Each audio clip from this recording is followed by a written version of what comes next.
ये कहानी दिव्या भारती की है। वो दिव्या भारती जो फिल्मों में आई तो जैसे पर्दे की रोशनी तेज हो गई।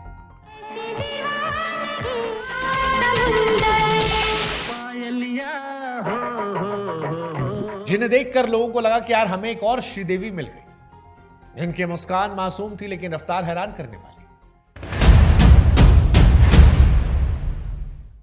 जिसने 2-3 साल के फिल्मी करियर में ही वो कर दिया जो कई कलाकार पूरी उम्र नहीं कर पाते, जिनके गाने आज भी लोग सुनते हैं और उन्हें देखकर कहते हैं यार क्या गजब की खूबसूरती।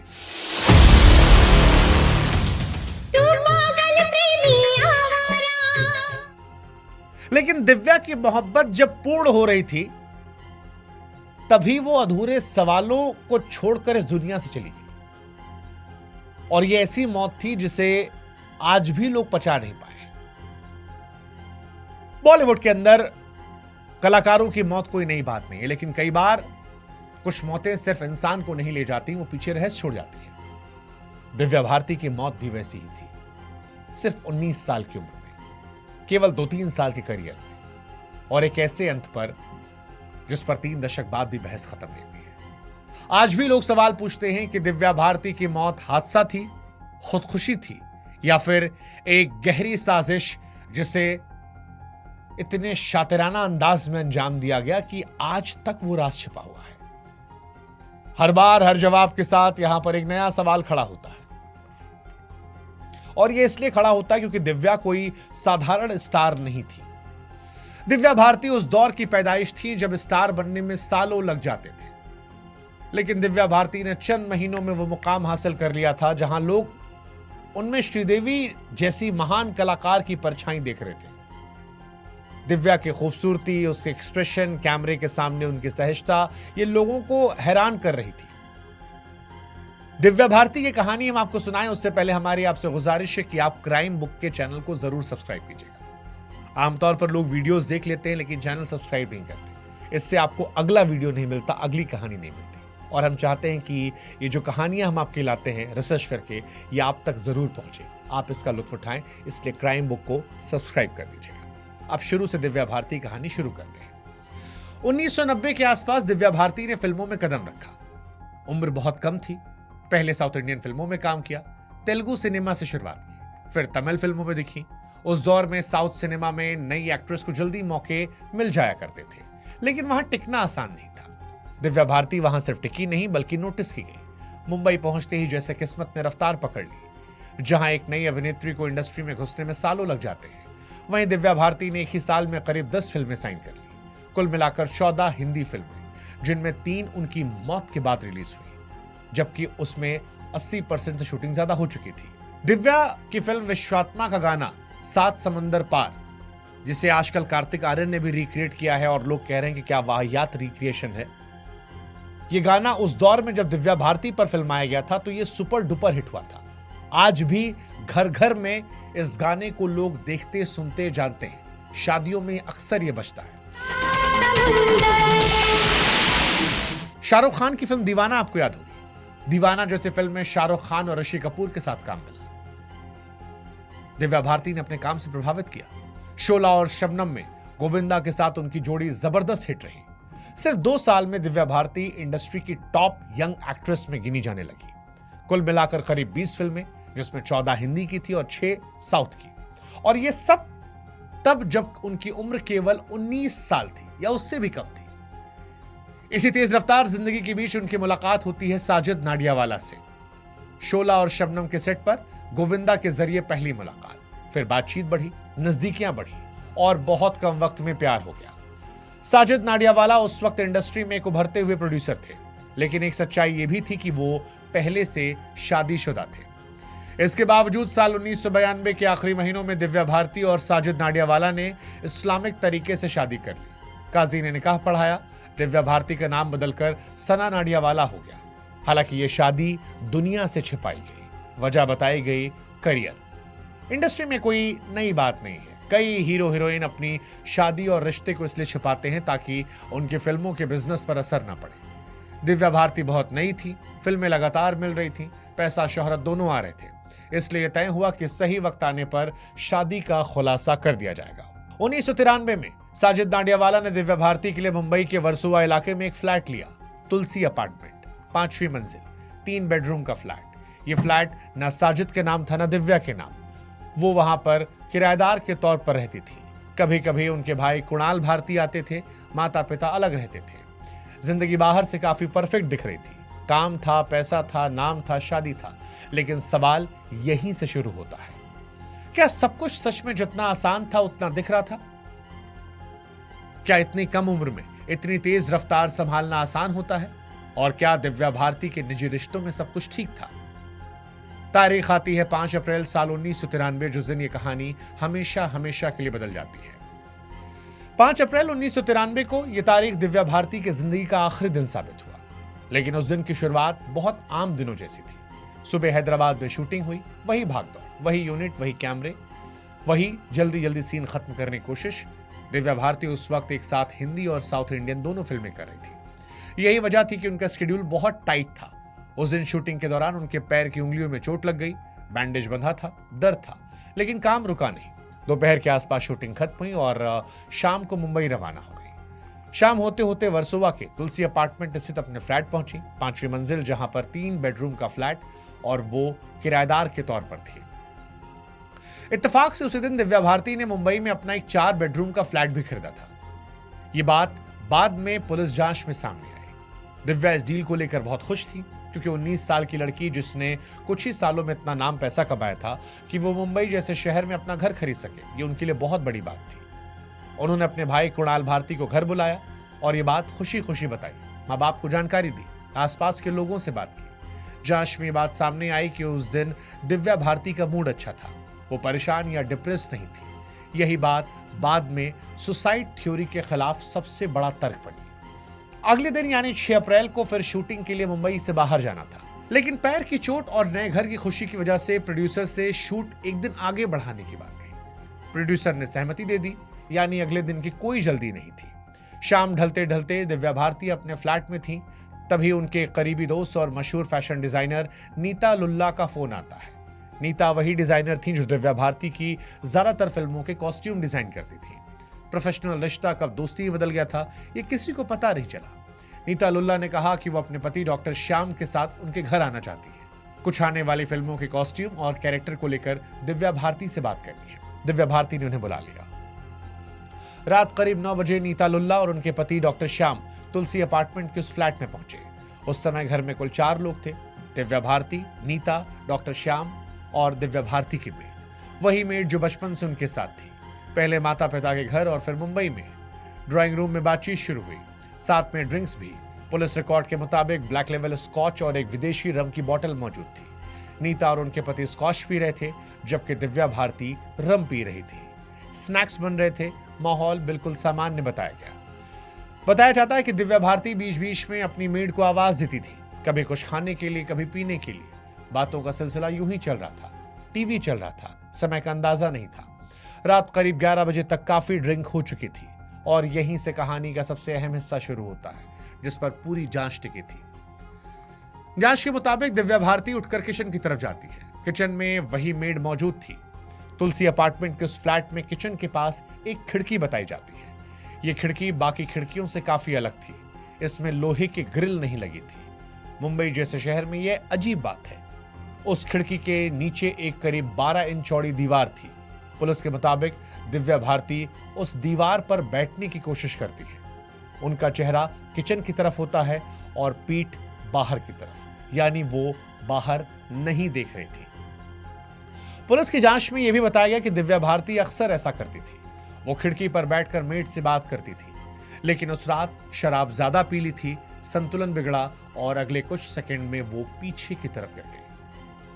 5वीं मंजिल से सीधे गिरना और सीधा फर्श पर। उस जगह पर आमतौर पर सोसाइटी की पार्किंग होती थी। लगभग हमेशा कोई ना कोई गाड़ी खड़ी रहती थी, लेकिन उस रात एक भी गाड़ी नहीं खड़ी थी और ये बात भी बाद में कई सवालों की वजह बनी। जैसे दिव्या भारती नीचे गिरी, मेड चीखने लगी। ऊपर ड्राइंग रूम में बैठे नीता और उनके पति को पता चला। वे दौड़कर नीचे आए, पड़ोसी इकट्ठा हुए, गार्ड को बुलाया गया। दिव्या भारती उस समय जिंदा थी, सांसें चल रही थी, लेकिन सिर में गंभीर चोट थी, खून बह रहा था। अस्पताल ले जाया गया, कूपर अस्पताल। ये वही अस्पताल है जहां सुशांत सिंह राजपूत को भी ले जाया गया था। हालांकि अस्पताल पहुंचते पहुंचते दिव्या भारती की मौत हो चुकी थी।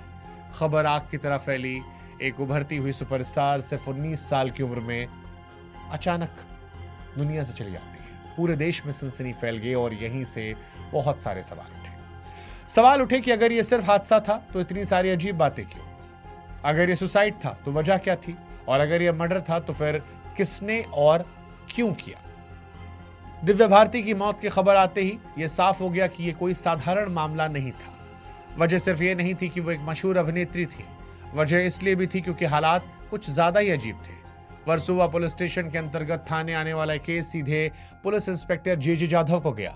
शुरुआती जांच उसी फ्लैट में शुरू हुई जहां दिव्या भारती की मौत हुई। पुलिस के सामने पहली सच्चाई ये थी, घर के अंदर कुल 4 लोग मौजूद थे। दिव्या, उनकी मेड नीता और डॉक्टर श्याम।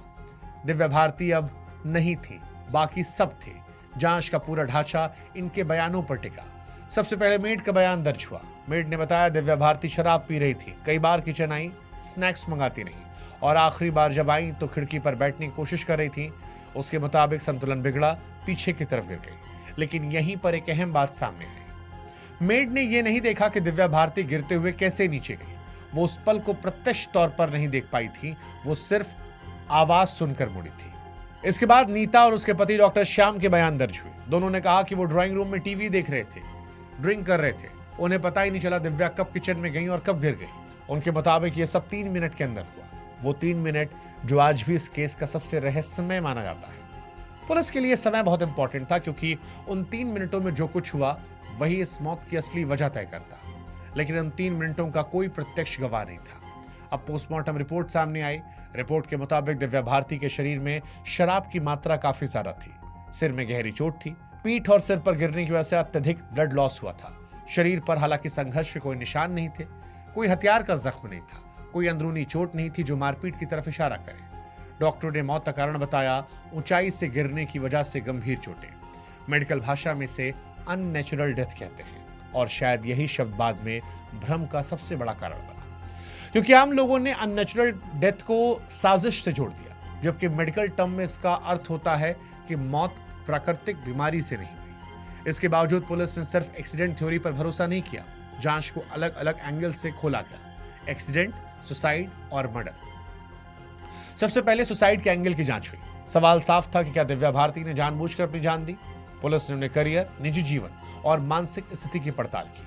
सामने आया कि हाल ही में शादी की थी, करियर तेजी से बढ़ रहा था, उसी दिन एक नया फ्लैट खरीदा था और भविष्य की कई फिल्में साइन की थी। इन तथ्यों ने सुसाइड की भावना को कमजोर कर दिया।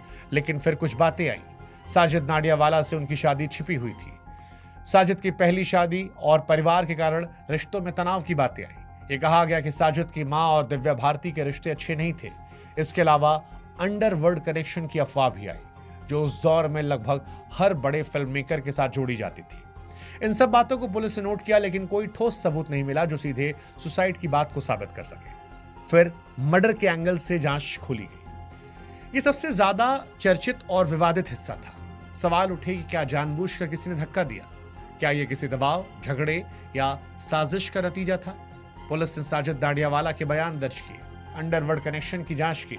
दिव्या भारती के फिल्मी करियर से जुड़े लगभग हर बड़े नाम से पूछताछ हुई, लेकिन फिर वही समस्या सामने आई, कोई प्रत्यक्ष सबूत नहीं। हालांकि इस दौरान एक चौंकाने वाली बात सामने आई। जिस खिड़की से दिव्या भारती गिरी उसमें पहले एक ऑटो स्टॉपर लगा था, या एक तरह का सेफ्टी मैकेनिज्म होता है जिससे खिड़की ज्यादा बाहर की तरफ नहीं खुलती। लेकिन घटना वाले दिन वो ऑटो स्टॉपर काम नहीं कर रहा था। यह हटाया गया था या खराब था, यह कभी साबित नहीं हो पाया। पुलिस ने इसकी जांच की, लेकिन यह तय नहीं हो पाया कि यह जानबूझकर हटाया गया था या यह पहले से खराब था। इसी बीच एक और घटना ने इस मामले को और रहस्यमय बनाया। दिव्या भारती की मौत के ठीक 1 महीने बाद उनकी मेड की भी हार्ट अटैक से मौत हो गई। वो मेड जो आखिरी गवाह थी। इस घटना ने साजिश की थ्योरी को और हवा दी। हालांकि मेडिकल रिपोर्ट के मुताबिक उनकी मौत प्राकृतिक थी, लेकिन ऐसा संयोग यह शक को और गहरा कर रहा था। पुलिस ने 5 साल तक इस केस की जांच की। साल 1993 से लेकर 1998 तक हर एंगल खंगाला गया, हर बयान दोहराया गया, हर रिपोर्ट की समीक्षा की गई। आखिरकार 1998 में मुंबई पुलिस ने अपनी अंतिम रिपोर्ट को दाखिल किया। निष्कर्ष साफ लिखा था, दिव्या भारती की मौत एक एक्सीडेंटल डेथ थी। शराब के नशे में संतुलन बिगड़ने की वजह से वो खिड़की से गिर गई। ना सुसाइड के पुख्ता सबूत, ना मर्डर के। केस बंद कर दिया गया, लेकिन सवाल बंद नहीं हुए, क्योंकि कुछ कहानियां अदालत में खत्म हो जाती हैं लेकिन लोगों के जहन में नहीं। दिव्या भारती की मौत के बाद सबसे पहली चीज जो दिखाई पड़ रही थी वो थी खाली जगह। फिल्म इंडस्ट्री में एक ऐसी खाली जगह कम ही बनती है, खासकर तब जब कोई कलाकार अपने करियर के शिखर पर नहीं, रफ्तार के बीच अचानक चला जाए। दिव्या भारती के साथ वही हुआ। वो दौर ऐसा था जब एक ही साल में 10 फिल्में रिलीज करना असाधारण बात थी। दिव्या भारती ने करके दिखाया था। उनकी कुल 14 फिल्में हिंदी थीं, जिनमें 3 उनकी मौत के बाद रिलीज हुई। कई फिल्मों की शूटिंग बीच में अटक गई, कुछ फिल्मों को दोबारा शूट करना पड़ा। सबसे चर्चित उदाहरण तो आंदोलन पिक्चर का है, जिसे साजिद नाडियावाला ही प्रोड्यूस कर रहे थे। इस फिल्म की शूटिंग लगभग पूरी हो गई थी, लेकिन दिव्या भारती की मौत के बाद पूरी फिल्म को दोबारा बनाया गया और दिव्या भारती की जगह श्रीदेवी को लिया गया। ये वही श्रीदेवी थी जिनकी हम शक्ल कहे जाने की वजह से दिव्या भारती को शुरुआती पहचान मिली थी। जब दिव्या भारती बॉलीवुड में आई तब लोग कहते थे कि पर्दे पर श्रीदेवी की झलक लौट आई है। यही तुलना उनके लिए वरदान भी बनी, पहचान भी, और यही तुलना उनकी मौत के बाद एक अजीब इत्तेफाक में भी बदली। दरअसल दिव्या भारती की मौत के 25 साल बाद 2018 में श्रीदेवी की मौत हुई, दुबई के एक होटल बाथरूम में। रिपोर्ट में कहा गया कि एक्सीडेंटल डेथ है। शराब का जिक्र वहां भी आया। वहां गिरना नहीं था, यहां गिरना था। एक की मौत ऊंचाई से गिरने से हुई, दूसरी की डूबने से, लेकिन दोनों मामलों में एक ही शब्द लिखा गया, एक्सीडेंटल डेथ। यह सिर्फ संयोग था या फिर किस्मत की अजीब विडंबना, इसका जवाब किसी के पास नहीं है। लेकिन इतिहास में कुछ इत्तेफाक इतने सटीक होते हैं कि वे सवाल बन जाते हैं। दिव्या भारती के जाने के बाद साजिद नाडियावाला लंबे समय तक शक के दायरे में रहे। उनके बयान दर्ज हुए, उनकी निजी जिंदगी, पहली शादी, पारिवारिक दबाव, अंडरवर्ल्ड कनेक्शन की अफवाहें, सब कुछ खंगाला गया। लेकिन पुलिस को ऐसा कोई ठोस सबूत नहीं मिला जिसके आधार पर केस आगे बढ़ाया जाए। अंततः उन्हें क्लीन चिट मिल गई। हालांकि मीडिया ट्रायल कभी बंद नहीं हुआ। हर कुछ सालों में ये केस फिर जिंदा होता है, कभी किसी किताब में, कभी किसी इंटरव्यू में, कभी किसी टीवी की डिबेट में, और हर बार एक ही सवाल उठता है, क्या सच में यह सिर्फ हादसा था? एक तरफ पुलिस रिकॉर्ड है, मेडिकल रिपोर्ट है, क्लोजर रिपोर्ट है, दूसरी तरफ आम समझ है जो कहती है कितनी सारी बातें अजीब एक घटना में कैसे हो सकती है। बिना ग्रिल की खिड़की, ऑटो स्टॉपर का उसी दिन काम ना करना, पार्किंग में रात को एक भी गाड़ी का ना होना, आखिरी 3 मिनट में कोई गवाह ना होना, और आखिरी गवाह की उनकी उस मेड की जो बचपन से उनके साथ थी, उसका दिव्या की मौत के 1 महीने बाद मर जाना। इन सवालों का जवाब शायद कभी नहीं मिल पाएगा, क्योंकि कानून सबूत पर चलता है और यादें शक पर। दिव्या भारती के माता पिता ने कभी भी खुलकर किसी पर आरोप नहीं लगाए। यह स्वीकार किया कि बेटी चली गई, लेकिन वजह को लेकर कोई दावा नहीं किया। शायद इसलिए कि कुछ जवाब इंसान को सुकून नहीं देते। आज जब पीछे मुड़कर देखा जाता है तो दिव्या भारती की अभिनेत्री ज्यादा संभावना लगती है, वो संभावना जो पूरी नहीं हो पाई। अगर वो जिंदा रहती तो शायद 90 के दशक का हिंदी सिनेमा कुछ और होता। शायद कई रोल, कई फिल्में, कई रिकॉर्ड किसी और के नाम ना होते। लेकिन इतिहास अगर मगर पर नहीं चलता। दिव्या भारती कहानी यहीं खत्म नहीं होती। यह हर उस जगह जिंदा रहती है जहां किसी जवान मौत को समझना मुश्किल हो जाता है। ये कहानी याद दिलाती है कि शोहरत जितनी तेज आती है उतनी ही तेज सब कुछ छिन जाता है, और कभी कभी सच अदालत में नहीं सिर्फ सवालों में बचा रहता है। साल 1998 में केस बंद हो गया। 27-28 साल होने को है, लेकिन आज भी स्टेटस वही है, क्लोज। लेकिन लोगों के जहन में ये केस कभी बंद नहीं हुआ, क्योंकि कुछ कहानियां इंसाफ के लिए नहीं, याद के लिए रह जाती हैं, और दिव्या भारती कहानी भी उन्हीं में से एक है। कहानी अच्छी लगी हो तो क्राइम बुक से जरूर जुड़िएगा। कोई और किस्सा कहानी सुनना हो तो कमेंट सेक्शन में लिखिएगा। इस रिश्ते को और मजबूत कीजिए, हमारा साथ दीजिए क्राइम बुक को सब्सक्राइब करके। जय हिंद।